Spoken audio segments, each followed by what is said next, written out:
Bueno, pues muchísimas gracias por estar aquí esta mañana acompañando a nuestro autor de esta gran presentación. Muy emocionado de poder platicar contigo, Sergio, porque ha sido un proceso ya largo de trabajo, ¿no? De tu lado, estar documentando lo que nos quieres venir a contar. ¿Por qué no me ayudan a darle un fuerte aplauso a nuestro autor de esta mañana? Bueno, Sergio, pues bienvenido.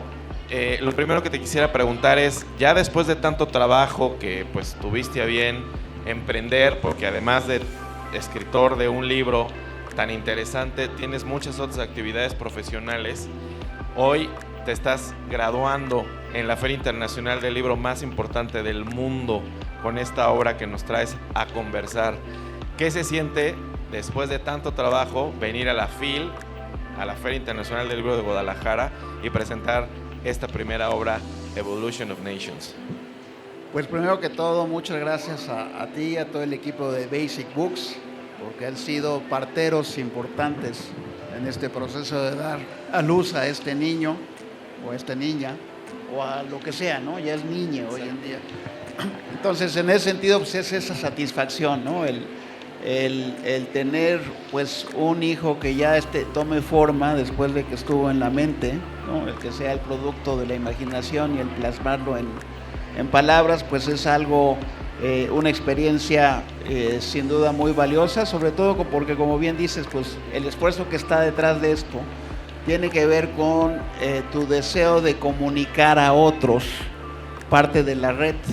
Cómo te comunicas con otros, somos todos parte de una red social, y en ese sentido el podernos comunicar con nuestros semejantes vía las páginas de un libro, ¿no?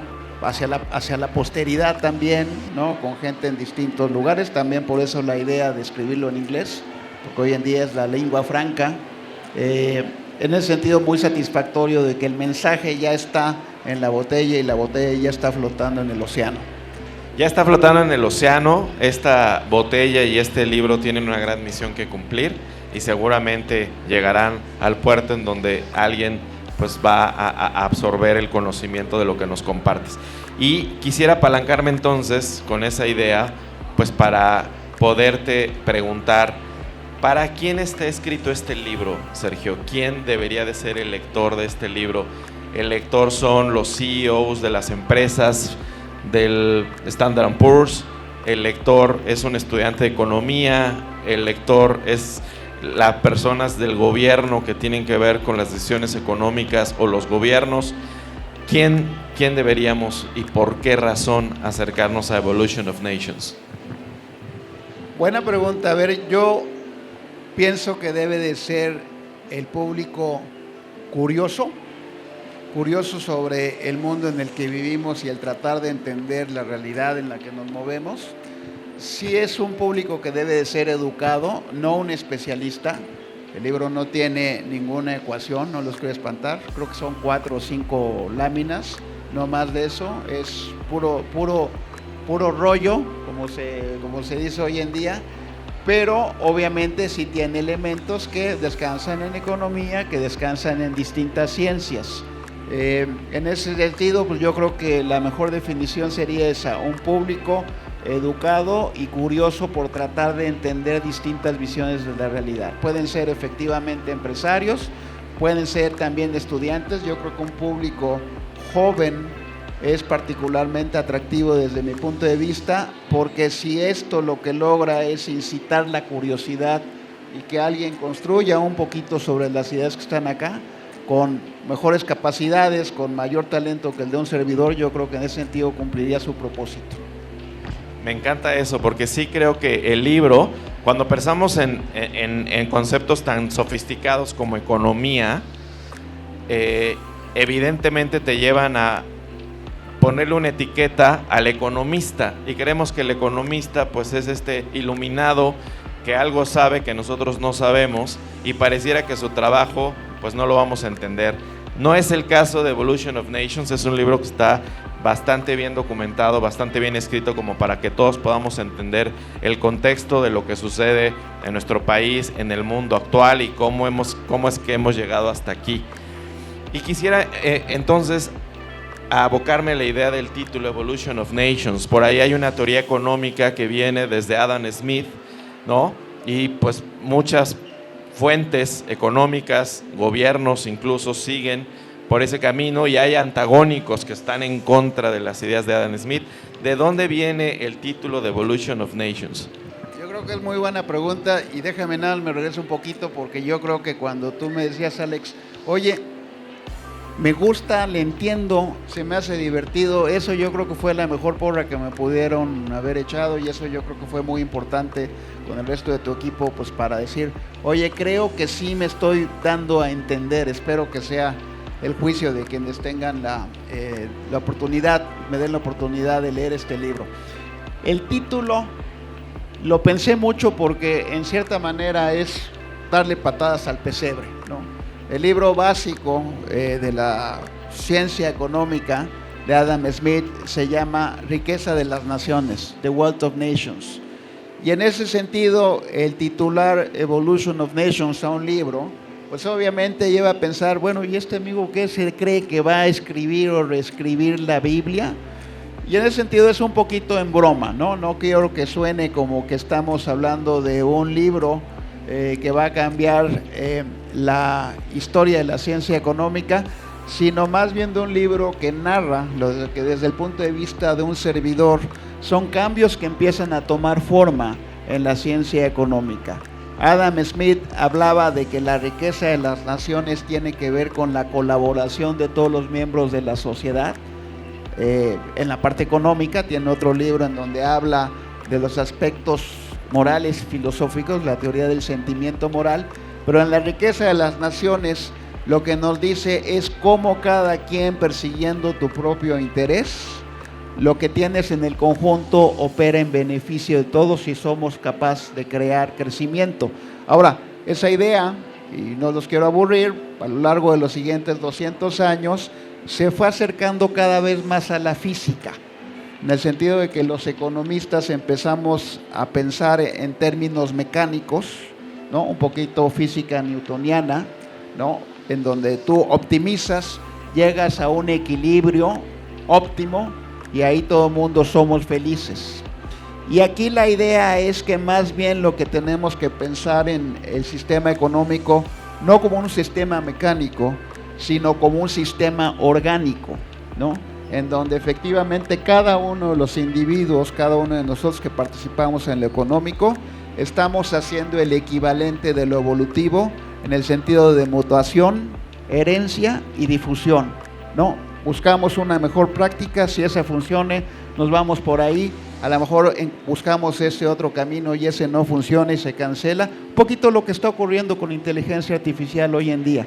Todo ese proceso de cambio tecnológico parece ser un proceso más orgánico que mecánico, y por eso creo que la referencia debe de ser a economía como evolución, no como equilibrio. Y así abre el libro, ¿no? O sea, nada más como haciendo un poco eco del título, el utilizar el concepto documentado por Adam Smith, The Wealth of Nations, y ponerle a tu libro The Evolution of Nations, es un poco, y conversábamos entre broma y no, como llamarle a un libro 120 años de soledad, ¿no? Eso es un poco la idea de lo que Sergio intentó con mucha conciencia hacer en el título del libro. El libro abre con esta idea darwiniana, ¿no? De que así como se descubre cómo evolucionan las especies y el mundo, los modelos económicos parecen seguir la misma ruta, como si la naturaleza o el universo sabio dijera, incluso lo creado por el hombre económicamente también persigue ese mismo trazo, ¿no? Y con esto llegamos a los años 90. Las naciones se crean hace 200 años, 250 años. Algunas naciones muy prósperas, como Estados Unidos, que tienen 200 años de run rate, ¿no? Muy exitoso.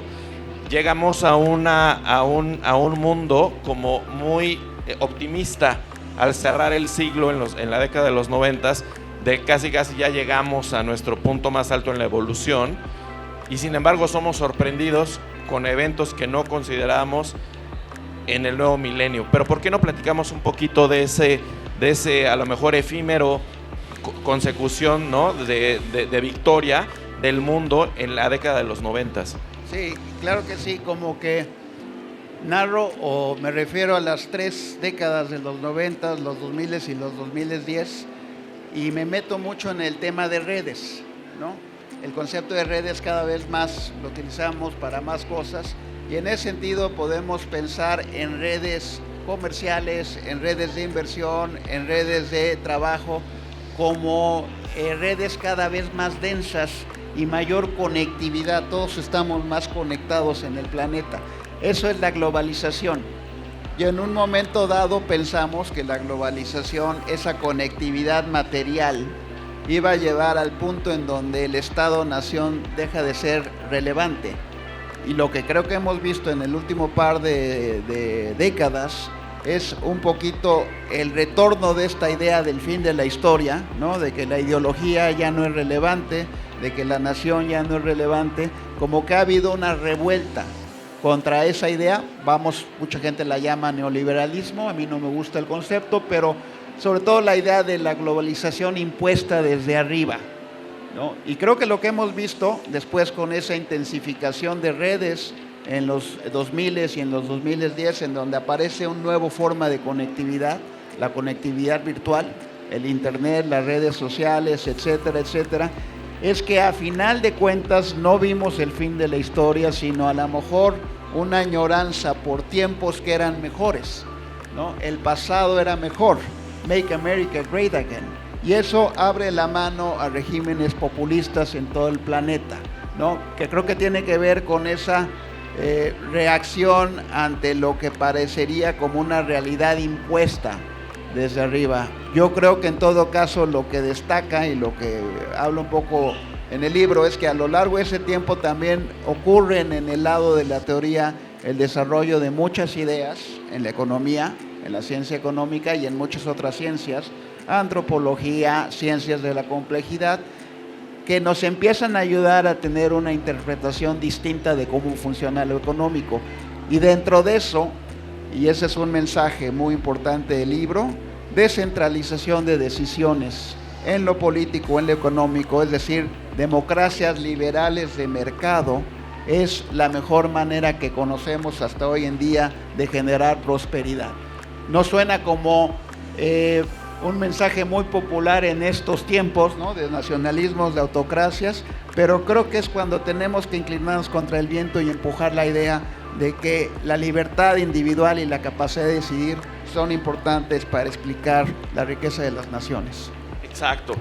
Y bueno, con ese falso, a lo mejor, logro que las naciones asumíamos que habíamos llegado, llega el nuevo milenio y nos sorprende, ¿no? Fenómenos como China, que durante el siglo pasado pues fueron productores a lo mejor agrícolas de arroz y por supuesto sí, productores de manufactura, pero en otro sentido distinto como lo conocemos hoy, y algunas otras cosas. Las redes sociales o las redes, como tú mencionas, nos hacen un mundo más conectado. Sin embargo, los países empiezan a desconectarse porque empiezan a regresar pues estas ideologías del pasado que se murieron con la Segunda Guerra Mundial, y empieza este antagonismo entre los bloques que parecía haber quedado atrás. Entonces, un mundo más conectado, gobiernos más desconectados, y esa es la realidad en los años 2000, a partir de ahí en adelante, y quizá ahora todavía más exacerbado. ¿Cómo está el mundo en ese sentido, Sergio? Pues efectivamente lo que estamos viendo, por ejemplo, y es algo que discutimos a profundidad en el libro, cuando piensas en el ascenso de las redes sociales, lo que pensamos es que era un mecanismo muy subversivo, ¿no? Que las redes sociales iban a ser un desafío para los regímenes autoritarios en el planeta. Una de las cosas que discuto es si, por ejemplo, la primavera árabe fue un fenómeno que fue motivado por redes, ¿no? Si en el momento en que al señor Sisi, ¿no?, en Tunisia le prohíben vender frutas, ¿no?, y él se autoinmola, eso prende en redes y 3-4 meses después tenemos la primavera árabe. En ese momento lo que pensamos es que las redes podrían ser un mecanismo para acelerar la transición democrática. En los hechos no fue así. Clinton se equivocó cuando decía de China, pues a ver, que tengan mucha suerte en tratar de regular las redes, ¿no? Es como tratar de clavar gelatina en las paredes, no funciona porque las redes son descentralizadas. La gran sorpresa es que los chinos efectivamente han aprendido a controlar las redes. La gran muralla china virtual existe, pero también en ese sentido muchos gobiernos autocráticos y autoritarios han aprendido de esa experiencia y desgraciadamente las redes, en lugar de haber sido un mecanismo de liberalización, ¿no?, se han vuelto un mecanismo de control, y eso tiene que ver con el hecho de que las posiciones se vuelven extremas. En el libro, ya cuando desarrollo al final, porque la idea es tratar de explicar un poquito el mundo, pero la economía debe de ser una ciencia normativa, ¿no? Es decir, debes de acabar con propuestas, cómo le puede ser para cambiar el mundo, y en ese sentido una de las propuestas es tratemos de hacer que las redes tengan también una base local, ¿no? Como que la desconexión completa de las redes al espacio virtual, cuando no tienes una conexión con la comunidad, te hace muy difícil saber en quién confiar. Y entonces vienen fenómenos como los de los bots, como los de los esfuerzos de controlar y de llevar la conversación a favor de ciertas opciones. Tenemos que regresar el poder de la conectividad de las redes al individuo. Totalmente, Sergio, eso lo documentas muy bien en el libro, y el libro, ya después de entender cómo funciona el mundo, ¿no?, en el siglo pasado, en este nuevo milenio, 3 décadas ya de una nueva era, con esta conexión entre los seres humanos, desconexión entre los países, hablas entonces ahora sí del concepto complexity, ¿no?, que en realidad es la esencia pues yo creo que de los modelos económicos y en general de la humanidad, ¿no? ¿Cómo vivimos en un mundo altamente complejo, cada vez más complejo? ¿Qué es lo que nos dice el libro acerca de este concepto de complexity, ¿no? Sí. A ver, es un nuevo paradigma, como narro en el libro. Yo originalmente era muy neoclásico en el sentido de hacer equilibrio general, toda esta idea de optimización de un sistema, ¿no?, en donde lo que hacías es medio física newtoniana, si lo quieres ver así, ¿no?, en el sentido de que los planetas entran en un equilibrio y el equilibrio es circular y ya no ocurre mucho, estás en la Tierra ideal. El tema es que cuando piensas en la economía, pues nunca estamos en la Tierra real. Entonces, por ahí, en esas épocas, descubrí todo este tema de las ciencias de la complejidad, que es un nuevo paradigma científico, ¿no? Los científicos, quiero pensar los economistas como parte de esa comunidad, generalmente pensamos en una versión reduccionista del esquema científico, es decir, la conducta individual se puede agregar, ¿no?, y eso es lo que explica todo, ¿no? Puedes hacer que un fenómeno sea simplemente diseccionarlo en sus partes y el fenómeno sigue estando constante. Las ciencias de la complejidad lo que te dicen es que después de todo, el todo puede ser más que la suma de sus partes. En biología, por ejemplo, pues está atrás de la ciencia evolutiva moderna en términos de explicar la vida, algo tan trascendente como la vida, que es como de materia inerte, de repente das un brinco y llegas a un punto en donde generas sistemas autocatalíticos que se empiezan a reproducir y que empiezan a generar vida. Todo ese milagro es efectivamente un milagro, es por lo que generalmente las posturas religiosas no les gusta mucho Darwin, ¿no?, porque es dar una explicación científica al fenómeno de la vida. Ciencias de la complejidad en los últimos 40 años lo que ha hecho es refinar esta idea, y lo que hemos descubierto es que la naturaleza es un ingeniero frugal, siempre usa la misma solución en distintos sistemas, y estamos encontrando que esas ciencias de la complejidad no solamente aplican en evolución, también aplican en medicina, también aplican en neurología, redes neurales, aplican en el diseño de muchas otras cosas, y en ese sentido lo que hago en el libro es aplicar las ciencias de complejidad a la economía. No soy pionero, yo creo que ya las ideas de complejidad están muy presentes en mucho de lo que están haciendo los economistas hoy en día, incluyendo los ganadores del Premio Nobel de este año y del año pasado. Cada vez la idea de la economía no como un equilibrio, sino como una evolución, no como un mecanismo mecánico, valga la redundancia, sino como un organismo que evoluciona. Cada vez eso va ganando cada vez más peso y creo que para beneficio de ayudarnos a entender la realidad. Entonces es un tema fascinante.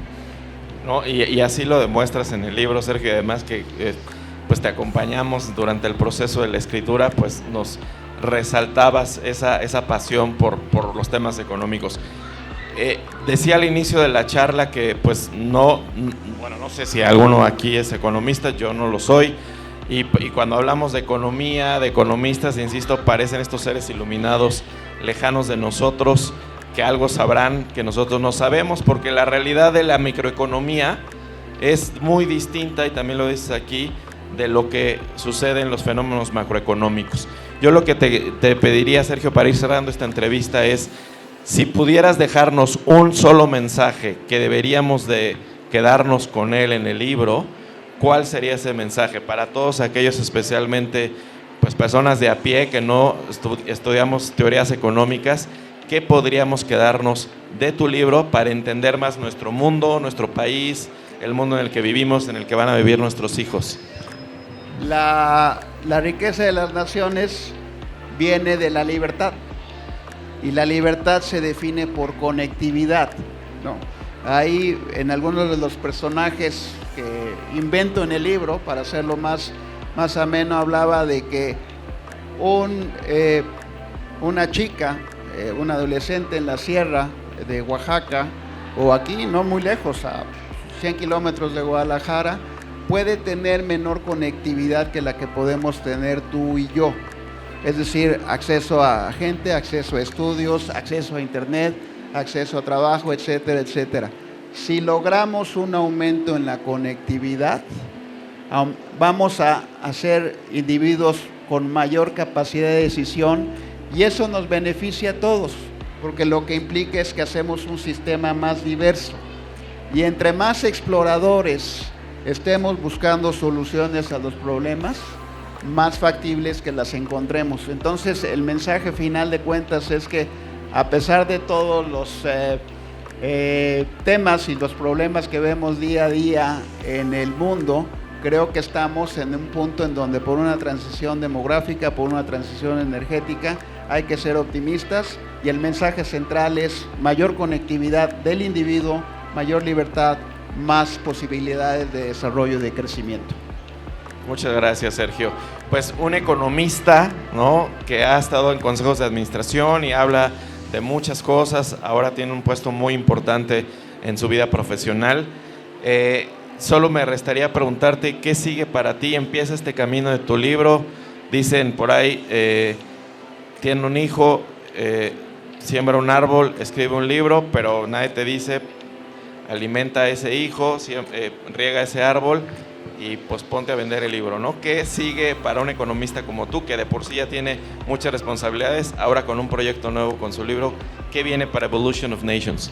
Sí, yo creo que defender al hijo a capa y espada, generar debate, creo que eso es bien importante. Hemos perdido la capacidad de debatir y ya no nos escuchamos en este clima polarizado en donde todo el mundo trata de tener la verdad. Yo no estoy reclamando que yo tengo la verdad, es simplemente una visión distinta del mundo. Entonces, retomar el debate, creo que en ese sentido, si desde antes de escribir el libro, y a lo mejor sí refleja en ese sentido mi propio sesgo, creo mucho en que la democracia liberal de mercados es el mejor mecanismo para alcanzar prosperidad. Y después de escribir el libro, creo que no solamente es un juicio normativo, creo que ofrece argumentos fuertes para decir por qué ese es el sistema que mejor favorece el desarrollo del individuo, y en ese sentido pues hay que estar en la pelea y hay que estar involucrado, y en ese sentido pues habrá que defender al hijo. Vamos a promocionarlo, con su ayuda yo creo que vamos a tratar de que lo lea mucha gente. Eventualmente hay que pasarlo al español, ¿no? Y si se puede otros idiomas, pero la idea es esa, seguir defendiendo el hijo para que siga creciendo y genere muchos otros hijos y muchas otras ideas en la mente de los que tengan la oportunidad que nos den de leer. Yo creo que sí, Sergio, vas a cumplir tu misión y el libro va a cumplir su misión de ayudarnos a entender un mundo pues diverso, complejo, pero que pues tiene muchas también oportunidades en función de lo que tú estás diciendo. Ayer aquí en las presentaciones nos decían los datos, los hechos, los facts no me dejan escuchar tu opinión, y yo coincido con esa idea, y creo que tú es pues justamente un testimonio más de que aquí hay hechos documentados de lo que tú dices. Yo creo, sin tener necesariamente la verdad absoluta, que si seguimos este modelo podemos acercarnos a un mundo más próspero. Por favor, acompáñenme a darle un fuerte aplauso a Sergio por esta gran presentación, y pues cedo el micrófono a ver si alguien tiene alguna pregunta para nuestro autor. Felicidades. Eres muy valiente o muy inteligente para meterte en estos Gracias. temas con Adam Smith. Mi pregunta es, de la teoría que planteas de la evolución, parecería que estamos retrocediendo en nuestro país. Entonces, ¿cómo ves esto? ¿Y tú qué sugieres que se debería hacer, o como sociedad civil, qué podemos hacer? Porque parecería que ya no hay esta libertad. Gracias por lo inteligente. Yo creo que fue muy tarugo por aventarme al reto, como que la responsabilidad es parte de lo que lo anima a uno a hacer este tipo de cosas. Fíjate que curiosamente, cuando estaba en el proceso de escribir, como siempre he estado metido en el análisis de México, la gente me preguntaba, ¿es un libro sobre México? Y la verdad sí hay algunas referencias a mi experiencia, porque en este país pues, he hecho mi vida profesional, aquí nací, de aquí soy. Pero yo creo que el mensaje debe de resonar no solamente en México, sino en todos lados, que es que entre más restringes libertades, menos posibilidades vas a tener de poder entregar prosperidad. Tenemos 10 años en México, que México crece menos que los Estados Unidos. Es una tragedia cuando uno ve el potencial que tenemos. Es también claro cuando vemos las necesidades de infraestructura. Somos un país talla 38 en una camisa talla 32 y las costuras están rompiendo. Y cuando tú tratas de encontrar la solución a todos esos problemas de forma centralizada, te das cuenta que no funciona, que no ha funcionado en el pasado y que muy probablemente tampoco va a funcionar en el futuro.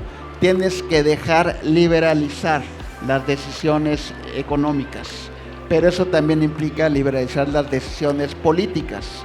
No puede ir una sin la otra. Si tratamos nada más de dejar lo económico y lo político, es el famoso neoliberalismo.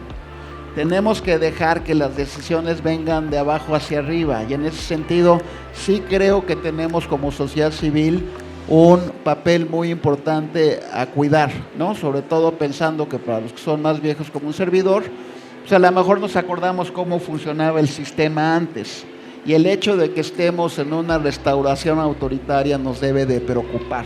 Yo creo que en ese sentido el mensaje central del libro sigue siendo tan legítimo para México como para cualquier otro país. Si creamos las condiciones para que ese personaje, Narcelia Guerrero, pueda tener conectividad, pueda aspirar a una vida mejor, lo va a lograr. Y yo creo que en ese sentido tenemos una responsabilidad muy importante que cumplir. A eso me refería también un poquito a defender al hijo, ¿no? A defender las ideas en las que uno cree. Y yo creo que es lo que tenemos que seguir haciendo.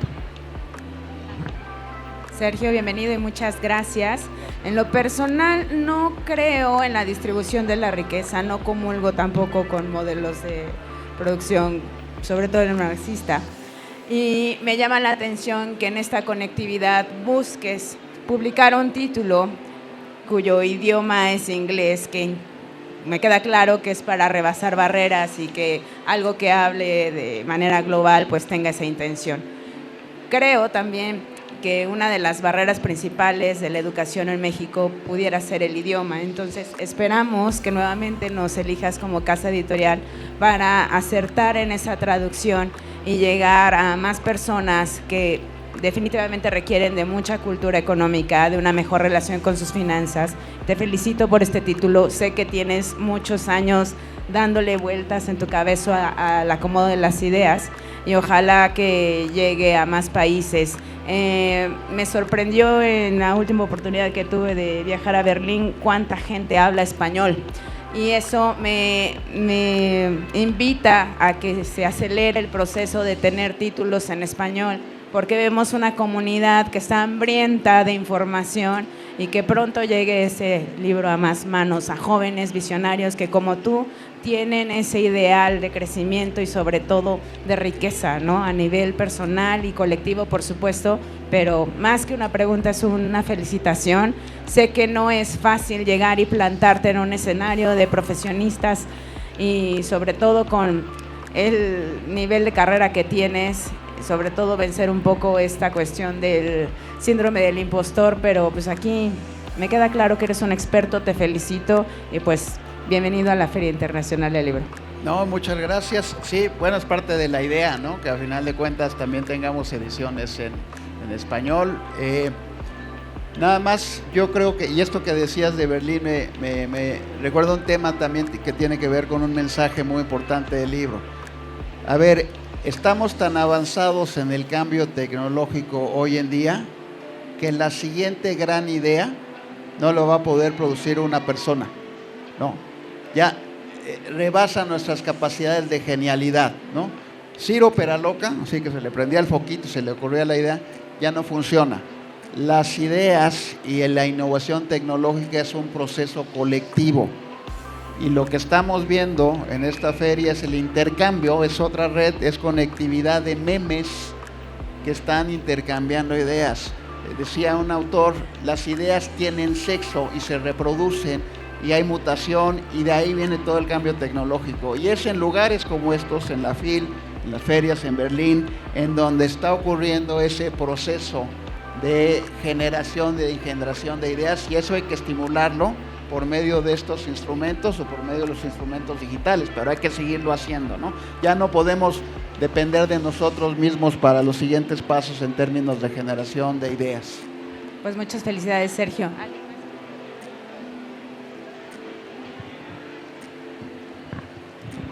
Pues muchísimas gracias. Otro aplauso, por favor, para nuestro autor. Gracias. Y si me lo permite, Sergio, quisiera pues conmemorar esta participación que acabas de tener en la Feria Internacional del Libro con una caja conmemorativa para ti, con un mensaje escrito que honra tu visita a la Feria Internacional del Libro en su edición 2025. Y pues este será el testimonio de que estuviste en la feria más importante del mundo presentando tu primer libro. Pues un aplauso otra vez, muchísimas gracias. Lo que sigue es que aproveches unos minutos para platicar con la gente que te visita, te tomes algunas fotos, ustedes aprovechen para hacerle una pregunta al economista, porque si lo quieren buscar en su oficina o les va a cobrar mucho o no les va a contestar. Entonces aprovechen que está aquí y cuando termines de atender a la gente que te quiera preguntar algo, tomarse una foto contigo, nos acompañes con un mensaje en nuestro muro y te tomes una foto en el libro de la vida y bienvenido a la Feria Internacional del Libro. Muchísimas gracias a ustedes por escuchar la charla.